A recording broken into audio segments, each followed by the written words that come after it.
زما ورونو او خویندو، موږ کله ناکله په ژوند کې له کړاوونو ډک یو، موږ اندېښمن یو، موږ ډېرې ستونزې لرو، موږ خوشحاله نه یو. یو غم دی چې موږ دغه حالت ته را رسولی یو. موږ د خپل شاوخوا له هر څه سره ډېر خفه یو. کله ناکله د انسان د فکر او طبیعت له امله موږ شاید ځان ډېر ټیټ احساس کړو او موږ نه پوهیږو دا ولې زموږ سره کیږي. الله تعالی موږ ته فرمایلي دي، الله تعالی موږ ته وایي هغه قرآن لارښود وګرځوئ چې موږ ته رالیږل سوی دی. که قرآن لولې ګټه به مو وي او که یې واورې هم به مو ګټه وي.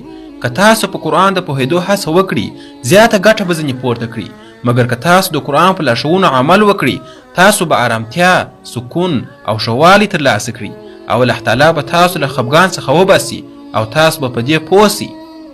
که څه هم زه په خپل ژوند کې ځینې شیان نه لرم، خو زه بیا هم راضي یم، ځکه دا د الله تعالی حکم دی چې تاسو به د ځینو سختیو سره ژوند پیل کوئ چې تاسو ورسره مخامخ یاست او الله تعالی د هغو په واسطه سره ستاسو سره مرسته کوي چې تاسو پوه سئ.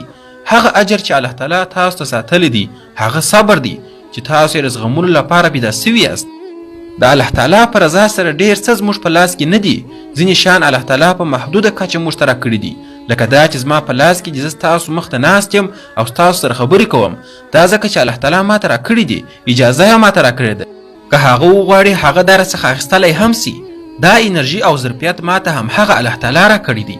نو الله تعالی په دې اړه وایي ولې کله ناکله خلک په ژوند کې دومره تنګ وي او دومره خراب سوي وي چې دوی احساس کوي چې نور همدا د ژوند پای دی.